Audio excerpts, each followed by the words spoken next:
amiga, que nos saludamos allá afuera. ¿Tu nombre es, disculpa? Raquel, muy bien. Con R mayúscula me imagino, ¿verdad? Sí. Muy bien, Raquel. ¿Cuánto estamos contentos de tener a Raquel aquí con nosotros? Yo me imagino que el resto la conoce, ¿verdad? ¿Sí? ¿Todos la conocen? ¿No? ¿En serio? ¿Cuántas veces? ¿Primera vez que vienes, Raquel? No, ya has venido otras veces. Desde chiquita. Ah, qué bueno, qué bueno.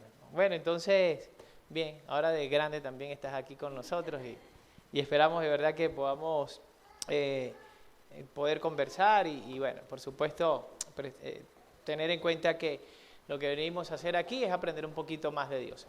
Bien, el día de ayer estábamos hablando sobre algo, por supuesto, muy, pero muy importante, muy interesante. Recuerden que estamos tocando algunas parábolas que aparecen aquí en la Biblia y a Jesús le encantaba, cuando Él estaba hablando, Él siempre estaba pendiente de lo que estaba ocurriendo alrededor del grupo en el cual Él estaba hablando. Cuando Él hablaba de la parábola del sembrador, era porque al final, allá al fondo, había una persona que estaba sembrando precisamente. Así que Jesús siempre se refería a situaciones y ejemplificaba situaciones puntuales. Cuando quería hablar del reino de los cielos, Él miraba a su alrededor y observaba lo que estaba ocurriendo y tomaba esos ejemplos de la vida diaria para que tú y yo pudiésemos entender el mensaje que Jesús quería mencionar. Era una manera de poner a trabajar nuestra mente, era una manera de que nosotros también pudiésemos tomar vivencias, cosas de la vida real para poder entender lo que Cristo Jesús quiere hacer contigo y lo que puede hacer también a través de ti. Nosotros tratamos de descubrir, bueno, ¿qué es lo que Dios quiere para mí? Pero muy pocos logramos entender qué es lo que Dios quiere hacer a través de mí también. Porque Dios quiere usarnos, quiere utilizarnos para poder decirle a otras personas lo maravilloso que es Cristo Jesús. Y saben que una de las cosas, las mejores formas de hacerlo es revisando nuestra propia vida y poder preguntarnos, bueno, ¿quién era yo antes de conocer a Jesús? Y ahora, ¿quién soy yo ahora que conozco a Jesús? Miren, créanlo, si ustedes hubiesen conocido el Silverio antes de conocer a Jesús, hubiesen preferido conocer al Silverio de ahora que está con Jesús, créanlo. El muchacho terrible, terrible, pero era buena gente el muchacho siempre fue buena gente, así que ahora que estamos de este lado, ahora sigue siendo buena gente, pero ahora es menos terrible, ¿ok?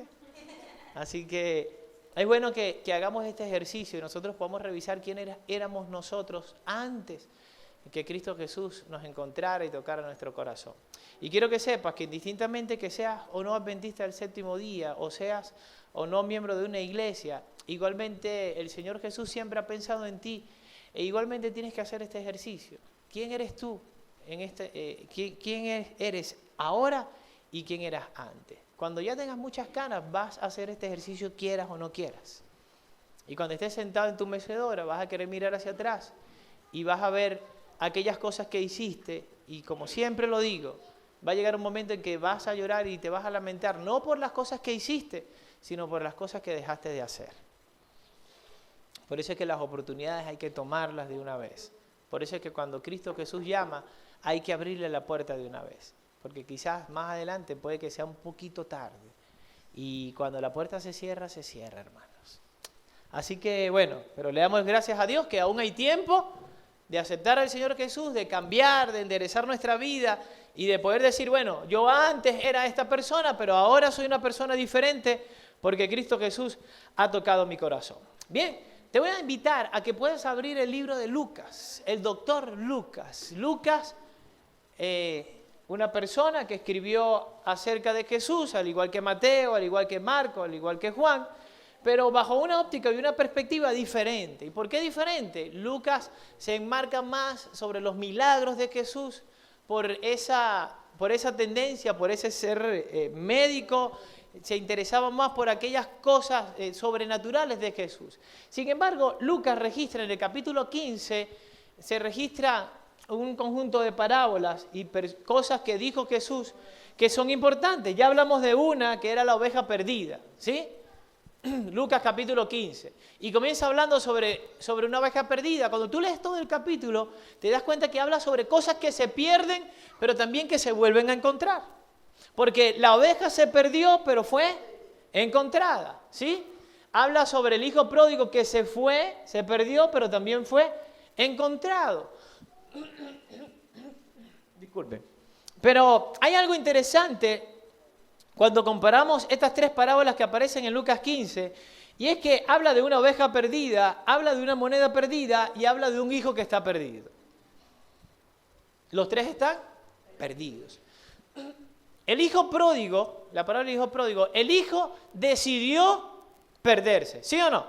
Él decidió, él conscientemente dijo: papá, dame lo que me corresponde, dame mi herencia, y se fue al mundo y lo disfrutó y lo compartió y lo gastó hasta quedó en la pobreza, en la miseria, y entonces recordó que los siervos, los sirvientes de su papá estaban comiendo mejor que lo que estaba comiendo él.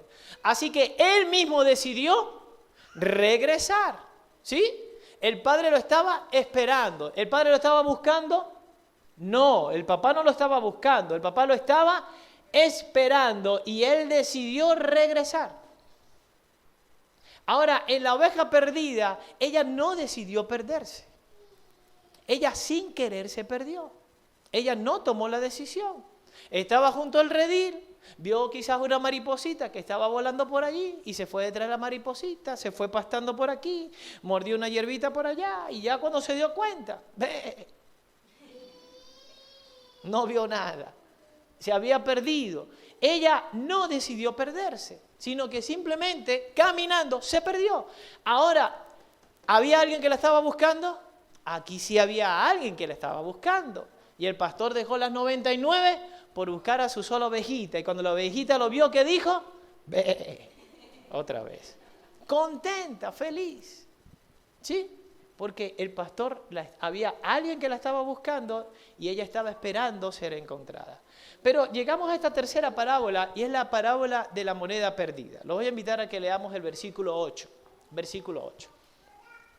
Porque aquí pasa algo contrario. Ni lo uno ni lo otro, sino todo lo contrario. Fíjense lo que dice. Ya había mencionado la oveja perdida y entonces menciona en el versículo 8. ¿O qué mujer que tiene 10 dracmas, o sea, 10 monedas, si pierde una dracma, no enciende la lámpara y barre la casa y busca con diligencia hasta encontrarla? ¿Qué estaba haciendo la mujer? Se le perdió una moneda, ¿sí? Ahora yo les pregunto, la oveja se perdió sin querer, ¿sí? Ella no decidió perderse. El hijo pródigo decidió perderse. ¿Y la moneda qué? La perdieron. La perdieron. Amigo que estás aquí en la iglesia, un día o tú decides irte, o sin querer te vas. Mi mamá tuvo una caída una vez en un baño y dejó de ir un sábado a la iglesia porque se sintió mal, dejó de ir 2, dejó de ir 3 y no volvió más. No fue su decisión, créanlo, pero ya se acostumbró a no ir a la iglesia. Y habemos muchas personas que nos acostumbramos a no reunirnos en la casa del Señor, o nos acostumbramos a no orar, o nos acostumbramos a hacer nuestras cosas por nuestra propia cuenta y no le decimos: Señor, necesitamos que tú tomes la primera decisión, el primer paso. Nos acostumbramos a, quizás no es tu decisión, pero sin querer nos pasa, ¿sí? Dejamos de estudiar la Biblia sin querer, hasta que un día no te das cuenta y dices: wow, estoy en esta discoteca y ¿cómo voy a parar aquí? No sé. Pero eso pasa. Lo cierto es que Dios nunca va a dejar de buscarte. En este caso, a la moneda la perdieron. Y muchas veces a nosotros nos pierden, ¿verdad? Nos hacen tantas cosas que nos sacan a veces de la iglesia. Hay esas tres formas de perderse, hermanos. O porque usted quiso, o porque te saliste y no te diste cuenta, o porque alguien te sacó. Pero lo cierto es que, indistintamente del motivo, el resultado va a ser uno solo. Y es que de una u otra manera, o va a haber alguien buscándote, o de una u otra manera va a haber alguien siempre dispuesto a recibirte. ¿Sí? Y ese que tiene esa capacidad de hacerlo es únicamente Cristo Jesús. No hay otra cosa, no hay otra persona. Únicamente Cristo Jesús puede hacerlo. O tiene la capacidad de hacer estas búsquedas de la cual menciona aquí la palabra. Pero fíjense lo que dice aquí. A una mujer se le pierde una moneda y tiene 10 monedas. Pudo haber dicho, bueno, pero me quedan 9, ¿sí? Sin embargo, ella prefiere tomar esas 10 monedas, 9 monedas que le quedan, dejarlas allí y ponerse a buscar la que le falta. ¿Por qué? Porque esa moneda le costó trabajo, esa moneda le costó esfuerzo, esa moneda tiene un valor y el valor hace que yo necesite imperiosamente buscar esa moneda. Tengo que encontrar esa moneda, porque esa moneda tiene mucho precio para mí. Si no tuviese valor, no necesitara buscarla, pero esa moneda tiene un valor importante para mí. Por lo tanto, esa mujer hace lo imposible por tratar de encontrar esa moneda. ¿Usted se ha perdido alguna vez? Lo preguntábamos. Pero ¿a usted se le ha perdido algo que necesite? Mire, yo tengo una maestría en eso, en que se me pierdan cosas que necesito. Basta que yo tenga todo listo, Andreina, y justo cuando voy a salir, no encuentro las llaves de la moto. O estás apurado y es una ley. Cuando usted está más apurado es que empiezan a escondérsele las cosas. Y usted quiere salir y justo cuando vas a salir no encuentras la cartera. Y ¡ay! Si la que está apurada es tu esposa. Y entonces vienen las frases célebres, las 2 frases preferidas de las mujeres. ¿Sabían, esposos? Las 2 frases que las mujeres casadas siempre vienen allí, con el sí acepto, vienen allí esas 2 frases. Que es que tú nunca, o es que tú siempre. Es que tú siempre pierdes las cosas. Es que tú nunca sabes dónde está. Amigos, la parábola de la moneda perdida habla sobre ti y sobre mí. Y lo interesante es que dice el versículo 9, y cuando la encuentra, ¿qué dice allí? Reúne a sus amigas y vecinas diciendo, gozaos conmigo, porque he encontrado la dracma que había perdido.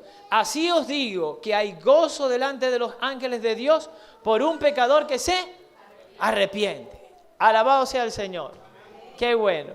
Imagínense, aquella mujer encuentra la moneda y se siente gozosa, feliz. Es capaz incluso de agarrar esa moneda y comprar algunos víveres, miren, vamos a comprar un jugo y vamos a comprar cosas con esa moneda que se me perdió para celebrar que la encontré. Suena extraño, pero es así. Porque el gozo y la alegría es tal, porque encontró algo que se le había perdido, que el resultado directo es gozarlo, celebrarlo. ¿Cuántos estamos felices en saber que Cristo Jesús nos ha encontrado y que tiene un plan maravilloso con nosotros? Yo estoy feliz por eso. Porque no paso debajo de la mesa delante de Jesús. Porque Cristo tiene un plan para ti y para mí. Y yo digo, qué bueno, eso es motivo de alegría. Que yo no sea alguien que pasa por debajo de la mesa, sino por el contrario, que es tomado en cuenta por Jesús. Eso me llena de gozo. Porque sé que Cristo tiene un plan conmigo y también tiene un plan para ti y para cada uno de nosotros. Y al leer esta parábola, inmediatamente pensé en una historia y con esta historia vamos a no cerrar, pero sí a darle vida e hincapié a esta parábola que Jesús mencionó en su debida oportunidad. Y nos vamos a ir a 2 de Samuel, Antiguo Testamento. Ya leímos el Nuevo Testamento, palabras de Jesús, y ahora vamos a ver qué referencia nos da el Antiguo Testamento. Y es una historia que muchos de ustedes quizás conocen. Y más que una historia, es un relato, es una vivencia tomada de la vida real, de la vida misma. Y vamos a irnos ahí a 2 de Samuel, el capítulo 9. Y lo que dice 2 de Samuel, capítulo 9, nos habla de una historia, nos habla de un rey llamado David. Y una mañana David se levanta, se despierta, se estira. ¡Wow! Y de pronto llega a su mente un pensamiento. Y viene el pensamiento, de una u otra manera recordó a su gran amigo, a su mejor amigo, el mejor amigo que había tenido, y recuerda a Jonatán. Pero no solo recuerda a Jonatán y dice, wow, mire, si Jonatán estuviese vivo, cuántas cosas no pudiese hacerle para agradecer su amistad. Pero como no estaba vivo, entonces fíjense lo que pasó. Pensó si había quedado alguien que fuese familiar de Jonatán para entonces hacerle el favor a él. Y dice aquí, dijo David, ¿ha quedado alguno de la casa de Saúl a quien yo haga misericordia por amor a Jonatán? Y entonces su siervo, versículo 2, había un siervo de la casa de Saúl que se llamaba Siba, al cual llamaron para que viniese a David, y el rey le dijo, ¿eres tú Siba? Y respondió, tu siervo. Versículo 3. Y el rey le dijo, ¿no ha quedado nadie de la casa de Saúl a quien yo haga misericordia de Dios? Y Siba respondió al rey, aún ha quedado un hijo de Jonatán lisiado de los pies.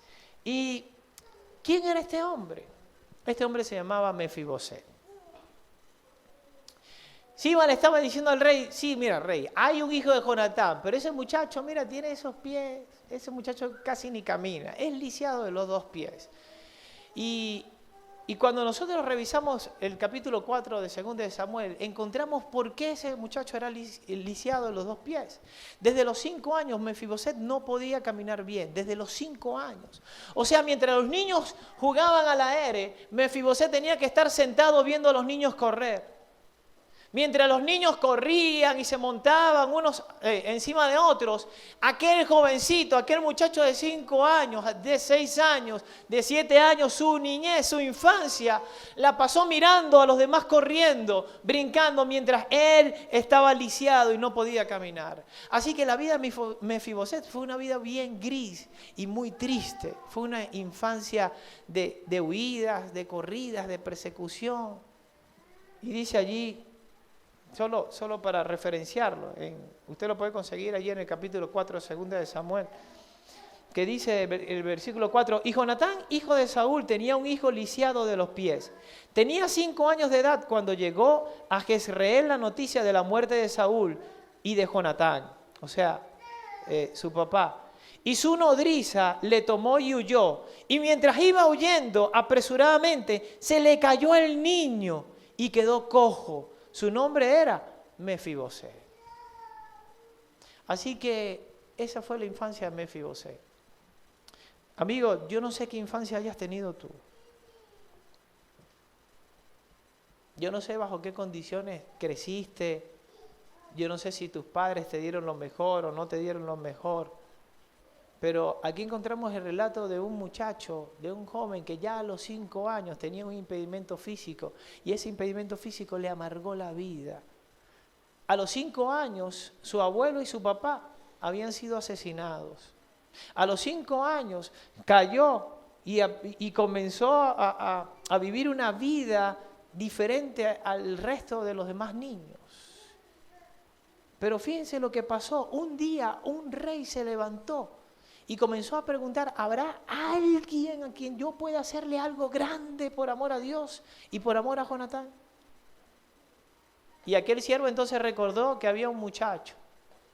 Y para adelantar un poco la historia, Siba le dice al rey, mira rey, hay un joven, es lisiado de los 2 pies, es hijo de tu mejor amigo, pero rey, ese muchacho vive en el peor barrio de Caracas. Ese muchacho vive en Lodebar. Lodebar era aquella región donde nadie quería entrar. Lodebar era aquella zona donde estaba lo peor. Aquella zona donde nadie quería ni siquiera pasar cerca, porque la gente que vivía allí era la gente marginada, la gente rechazada. Era lo peor de lo peor. Allí estaba Mefiboset. Y David, sin pensar y sin escatimar esfuerzo, le dijo, entonces usted va a agarrar y me va a buscar a ese muchacho. Y crean lo que Siba nunca se opuso a la decisión del rey. Y qué interesante, que entonces, dice el versículo 5, entonces envió el rey David y le trajo de la casa de Maquir, hijo de Amiel, de Lodebar. Y vino Mefiboset, hijo de Jonatán, versículo 6, hijo de Saúl, a David. Y se postró sobre su rostro e hizo reverencia y dijo David, Mefiboset. Y él respondió, he aquí tú, siervo. Cuando yo leo esta historia, yo soy muy visual y trato de imaginarme las cosas, pero Pero yo no sé cuántos de ustedes han tenido la oportunidad de ir a zonas muy, muy pobres, y cuando es en el interior, esto se puede notar más. Pero cuando llega un carro, todos los niñitos salen corriendo. No importa cómo sea el carro, pero todos los niños salen corriendo a tocar el carro, a quererse montar. En una oportunidad viajé, no conocí a mi esposa en ese entonces, hice un viaje largo, nos metimos monte adentro, por allá por Oriente, y llegamos a una zona en donde realmente era muy difícil que llegara un vehículo. Y habían niños que nunca habían visto un carro, y cuando llegué allí en el carro, todos querían montarse dentro del carro. Y de hecho, todos se montaron dentro del carro. Todos estaban dentro y jugaban y brincaban en los asientos y decían, ¿qué es esto? Porque era la emoción de ver algo diferente. Y cuando aquel carruaje real, porque crean lo que Shiva no iba a ir en cualquier carruaje, era el carruaje del rey. Y me gusta pensar que Shiva estaba cogiendo el carruaje y el rey, no te lleves ese es chiquitico, llévate aquel, el bonito, el grande. Y cuando ese carruaje entró allí a Lodebar, todo el mundo tenía que ver qué era lo que estaba pasando. Y qué bueno pensar que ese carruaje se detuvo, se bajó un hombre bien vestido, elegante, era siervo del rey, imagínense ustedes, y comenzó a preguntar, ¿dónde está la casa de Maquir? Porque vengo a buscar a un joven. Y aquel joven estaba sentado allí afuera. Y entonces le dijo, ¿tú eres Mefiboset? Sí, yo soy Mefiboset. Levántate porque a partir de hoy vas a comenzar a vivir en la casa del rey. El rey te ha mandado a llamar. Mefiboset no estaba solo. Mefiboset tenía a su hijo. Y ambos recogieron los poquitos peroles que tenían y se montaron en el carruaje y llegaron ahí al palacio. ¿Usted se imagina la cara del niño cuando vio ese palacio? ¡Wow! Papá, ¿qué es esto? ¿Y por qué las paredes brillan? Y aquel hombre cojo, lisiado de los dos pies, poco a poco, lentamente, quizás con algunas muletas, entró por la puerta del rey. Y al ver a David, entonces, se postró sobre los pies de David y le dijo, he aquí tu siervo. Y fíjense lo que sigue diciendo la historia. Versículo 7. Y le dijo David, no tengas temor, porque yo a la verdad haré contigo misericordia por amor de Jonatán, tu padre. Y te devolveré, ¿qué? Todas las tierras de Saúl, tu padre. Y tú comerás siempre, ¿en dónde? En mi mesa. Y fíjense lo interesante de este asunto. Y él inclinándose dijo, ¿quién es tu siervo para que mires a un perro muerto como yo? Imagínense el concepto que tenía Mefiboset de sí mismo, que decía, bueno, pero ¿qué he hecho yo para merecer todo lo que tú me estás dando? Porque quiero que sepan que lo que tenía Saúl no era poco. Saúl fue el rey de Israel. Tenía muchas posesiones. Y David estaba dispuesto no a perder, sino a ceder, a darle lo que era de Saúl. Y Mefiboset aún así le decía, pero no entiendo quién soy yo para que tú me estés dando todo esto. Yo soy un perro muerto, toda mi vida la he vivido en desgracia. Tú debes estar bromeando conmigo. Yo no puedo creer eso, ¿verdad? Porque esa persona se consideraba lo peor de lo peor, de lo peor que había en la tierra. ¿Te has preguntado cuál es la opinión que tiene Cristo Jesús de ti? Si tu ángel guardián se acercara a Jesús o se acercara a Jehová y dijera, oye, ahí abajo está Andreina. Padre, ¿qué opinión tienes tú de Andreina? ¿Qué crees tú que diría Andreina? Y el Señor dice, bueno, pásame el libro de las memorias allí para revisar en qué anda esta mujer. Y comienza a revisar. ¿Qué tal si tu ángel guardián le preguntara al Señor en este momento, ¿qué piensas tú de cada uno de nosotros? ¿Qué creen ustedes que diría? Me hacía esta pregunta y leí algo bien interesante. Cristo Jesús tomó tu lugar. Y si a algún ángel se le ocurre preguntarle al Señor, ¿qué opina de Silverio? El Señor va a voltear y no va a ver a Silverio, va a ver a Cristo Jesús. Y la opinión que vaya a dar no va a ser la opinión que tiene sobre Silverio, sino la opinión que tiene sobre Cristo Jesús, porque Él tomó mi lugar. ¿Te das cuenta lo importante que es tener a Cristo Jesús del lado de nuestro? ¿Qué opinas tú de Silverio? Y va a dar todas las características de Cristo Jesús, porque Él tomó mi lugar. Mefibosét se sentía lo peor del mundo, y él sentía que no merecía tantas cosas de parte del rey. Amigo, yo no sé si usted recuerda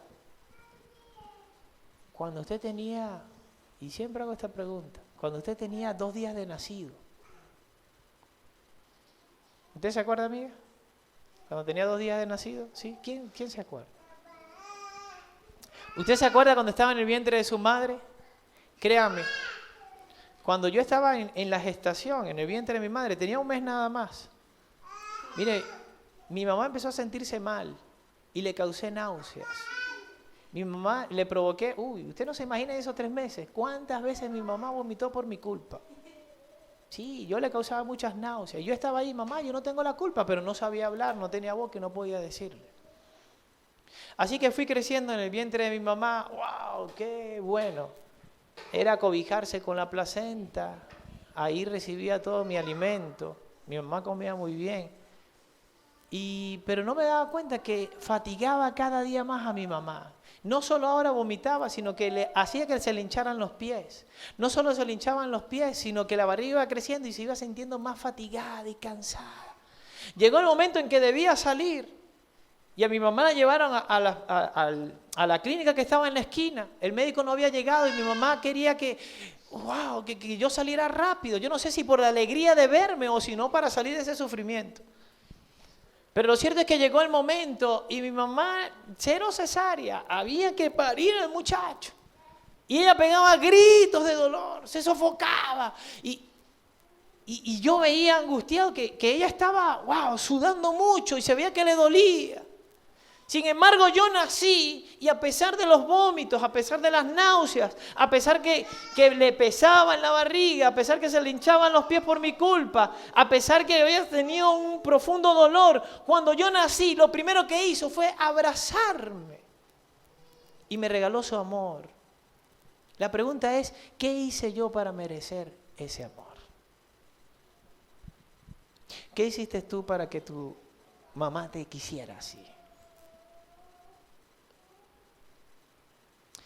¿Qué has hecho tú para que Dios te ame tanto como lo hace? Quizás le causes hinchazón de pies a Cristo Jesús tratando de alcanzarte. A veces le causamos náuseas tal vez. Pareciera que a veces le pesáramos a Jesús, pareciera. ¿Qué hiciste tú para merecer el amor de Jesús? Nada. Quizás lo contrario, pero aún así, Cristo Jesús no deja de amarte. Amigo, usted puede darle 40 latigazos a Cristo. Usted puede volver a colgarlo en la cruz. Usted puede escupirlo como lo hicieron. Puede colocarle una corona de espinas. Usted puede hacer lo que quiera con Jesús. Pero hay algo que usted nunca va a poder hacer y es hacer que Cristo deje de amarlo. Eso nunca lo vas a poder hacer. No importa lo que hagas, Cristo nunca dejará de amarte, porque Él es tu papá. Y eso nada ni nadie lo va a cambiar. ¿Quieren saber cómo terminó la historia de Mefibosét? Dice allí, Mefibosét le decía, Señor, yo no merezco esto, yo soy un perro, yo soy peor que un perro muerto. Y dice el versículo 8, el versículo 9, entonces el rey llamó a Siba, siervo de Saúl, y le dijo, todo lo que fue de Saúl y de toda su casa, yo lo he dado al hijo de tu señor. Tú pues le labrarás la tierra, tú con tus hijos y tus siervos, y almacenarás los frutos, para que el hijo de tu señor tenga pan para comer. Pero Mefiboset, el hijo de tu señor, comerá siempre a mi mesa. Y tenía Siba 15 hijos y 20 siervos que estaban siendo puestos a la disposición de un solo hombre llamado Mefiboset. Y respondió Siba al rey: conforme a todo lo que ha mandado mi señor el rey a su siervo, así lo hará tu siervo. Mefiboset dijo el rey: comerá a mi mesa como uno de los hijos ¿de quién? Del rey. Y sigue diciendo, vamos a terminar la historia. Y tenía Mefiboset un hijo pequeño que se llamaba Micaía, y toda la familia de la casa de Siba eran siervos ¿de quién? De Mefiboset. Y moraba Mefiboset en Jerusalén, porque comía siempre ¿en dónde? A la mesa del rey, y estaba lisiado de ambos pies. ¿Por qué en la Biblia, por qué en la palabra del Señor termina enmarcando nuevamente que este hombre era lisiado de los dos pies? ¿Por qué era tan importante eso? ¿Por qué era tan importante recalcar que este hombre siempre, todos los días comía en la mesa del rey? Mefiboset no tenía ningún motivo para volver a esa casa, ya tenía todas las posesiones. Sin embargo, todos los días, aún a pesar de su impedimento, Mefiboset se dirigía a la casa del rey a comer en la mesa del rey como uno de sus hijos. La primera noche que Mefiboset pasó en el palacio del rey, el rey le dijo: duerme en una de las habitaciones del palacio. Mefiboset llegó con su hijo y ¡guau! Una cama. El niño brincaba: mira papá, no es de paja como la que nosotros tenemos. Y quizás por primera vez su hijo podía ver un techo pintado de un color. Y Mefiboset estaba allí con su hijo, durmiendo en un lugar diferente, porque su vida había cambiado, porque alguien se acordó de él. Y esa primera mañana, al levantarse Mefiboset y comenzar a bajar las escaleras con dificultad, llegó a la mesa del rey y allí estaban los hijos de David, sentados a la mesa, dándole la bienvenida, y Mefiboset se sentó como uno más. Y su hijo estaba al lado como uno más. Pero Mefiboset se daba cuenta que al estar sentado y mirar a su alrededor, había algo que cubría sus piernas. Porque mientras estaba sentado en la mesa del rey, no se notaba que era lisiado, era uno más igual que el resto de las personas. Porque estaba sentado en la mesa del rey. Y cuando tú te sientas en la mesa del rey, el manto de su justicia te cubre y pasas a ser un hijo más del rey. Y qué bueno y maravilloso que cuando estás allí en medio del rey, cuando te sientas en la mesa de Cristo Jesús, cuando te sientas y el manto de justicia te cubre, hijo mío, puedes cenar con Cristo, puedes cenar con el rey y eres un hijo igual que todos los demás. No hay penas, no hay dolor, no hay pecados, no hay manchas, no hay culpas, porque estás sentado en la mesa del rey.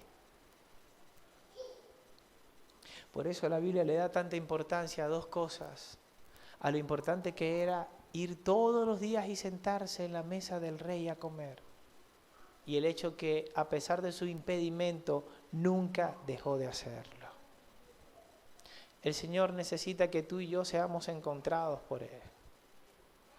El Señor necesita que tú y yo tengamos la fortaleza, a pesar que estemos lisiados por el pecado, que tengamos la fortaleza para colocarnos en pie y así sea dando tumbos, llegar y sentarnos en la mesa del rey. No hay nada más maravilloso que estar junto a Cristo Jesús. Y aunque haya tenido que pasar muchas dificultades, aunque la vida de Silverio haya sido una niñez quizás con algunos tropiezos, el poder levantarme hoy en día y poderme sentar en la mesa del rey me hace un hijo más, sin importar lo que haya vivido y lo que haya pasado. Y es la misma invitación que el Señor quiere hacerte a ti en esta hora. La invitación que Dios quiere hacerte en esta noche es que no veas cuán difícil haya sido tu vida, cuán difícil haya sido tu infancia. No importa lo que hayas vivido y lo que hayas pasado. No importa si quizás saliste alguna vez por esa puerta molesto con un hermano. No importa lo que te hayan hecho. No importa lo que hayas pasado. Lo importante es que hoy te sientes a la mesa con Cristo Jesús y sepas que no eres un perro muerto. Sepas que eres nada más y nada menos el Hijo del Rey del universo. Y mientras yo esté sentado en esa mesa, nada ni nadie me puede tocar. Y nada ni nadie me va a apartar del amor de Cristo Jesús. ¿Qué estamos esperando? ¿Qué estamos esperando? Para dar ese primer paso de fe y decirle, Señor Dios, yo necesito reconvertir mi vida y entregarla a Cristo Jesús. Yo que llevo 20 años en la iglesia, Señor, necesito dar un nuevo paso y recomenzar mi vida con Cristo Jesús. Yo que quizás me aparté una vez, pero yo necesito recomenzar mi vida en Cristo Jesús. Pero es una decisión que solo nosotros podemos tomar. Jesús sigue tocando, sigue buscando y sigue agotando todos los esfuerzos por encontrarnos a cada uno de nosotros. Barre la casa, como hacía la mujer. Enciende la lámpara para encontrar esa moneda que se ha perdido, porque para Él es más importante aquel que se ha extraviado y se ha perdido, que ya los 9 que están salvos. Jesús dedica todas sus fuerzas por aquel que no puede encontrar el camino, por esa oveja que no sabe en dónde está metida, por ese hijo que se descarrió y por esa moneda que quizás esté debajo de la mesa. Pero Dios va a hacer todo lo posible por traerte de vuelta a su casa y hacer que te sientes en la mesa del Rey, porque solo cuando el manto de justicia te cubre, entonces solamente allí eres salvo por fe. Que el Señor te bendiga y que podamos salir de aquí entendiendo que somos hijos del gran Rey, que somos hijos nada más y nada menos que el que creó el universo, no la tierra nada más. Eso es un puntico que creó todo el universo. Y si está pendiente hasta de aquellas estrellas que se mueren, porque las estrellas se mueren y se apagan, si está pendiente Cristo de volverlas a iluminar, ¿cuánto más no va a estar pendiente de ti? Que fuiste hecho con sus manos, que Él mismo se arrodilló y se agachó y sopló su propio aliento, lo puso sobre ti, para que sepas y entendieras que eres lo más maravilloso que hay en este universo, porque Cristo Jesús te formó con sus propias manos. Llevas la vida de Cristo Jesús dentro. Así que pensemos en esto. Yo te voy a invitar a que puedas colocarte en pie y vamos a tener una palabra de oración. Y al orar, si tu caso es uno de estos 3, si tu caso es el de la oveja que estaba perdida y no sabía, o tu caso es el del hijo pródigo que decidió separarse de su papá, o si tu caso es el de la oveja, la moneda perdida, indistintamente de tu caso, a través de esta oración, al cerrar tus ojos, pídele al Señor que puedas ser hallado. Si no sabes cómo encontrar el camino, yo te voy a invitar a que cuando estés allí orando, puedas levantar tu mano y si quieres mueve tus dedos, y no te dé pena hacerlo, para que sepas y entiendas que la mano de Dios siempre ha estado allí, siempre. Tú caminas y Dios va con su mano allí, siempre sobre ti. El problema es que a veces se nos olvida levantar la mano para decir, Señor, estás allí. Y si en algún momento de tu vida sientes que Cristo no está allí contigo, levanta tu mano y mueve tus dedos para que veas cómo Jesús mueve los dedos de Él también y te dice, hey, tranquilo que yo voy aquí contigo. Y toma la mano de Jesús y entonces puedas caminar a través de este mundo tan difícil, puedas caminar con paso firme y seguro, a pesar que seas lisiado de los pies. Vamos a orar. Amado Padre y bendito Señor, no podemos iniciar, Señor, una oración, no podemos hablar ante ti sin antes darte las gracias, Dios. Las gracias porque a pesar de la difícil decisión de permitir que Jesús muriera por nosotros. A pesar de eso, gran Padre, tú lo permitiste. Y eso habla mucho de ti, Señor. Eso significa que nos amas. Significa que estás dispuesto a entregar cualquier cosa por salvarnos. Señor, entendiendo esto, te preguntamos, ¿qué más quieres de nosotros, Señor? Señor, ¿qué quieres que hagamos? El mundo nos atrae y nos atrae. Y no entendemos, Señor, o no sabemos cómo regresar a tu casa. Por eso en esta hora y en esta noche te pedimos, Señor, que llenos de victoria, nos ayude, Señor, a encontrar el camino nuevamente, que podamos reencontrar el camino de la salvación. Señor, que en los momentos difíciles nosotros podamos entender que tú, Jesús, está allí con nosotros.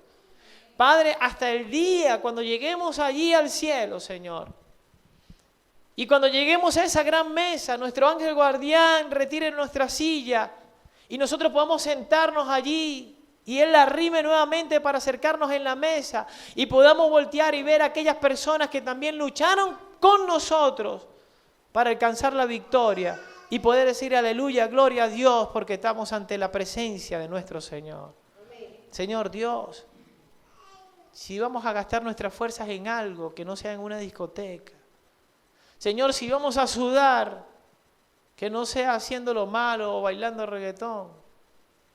Dios santo, si nos vamos a quedar difónicos, que no sea en un juego de béisbol o de fútbol, que no sea en un concierto, Señor, que sea de tanto cantar y decir aleluya, gloria a Dios.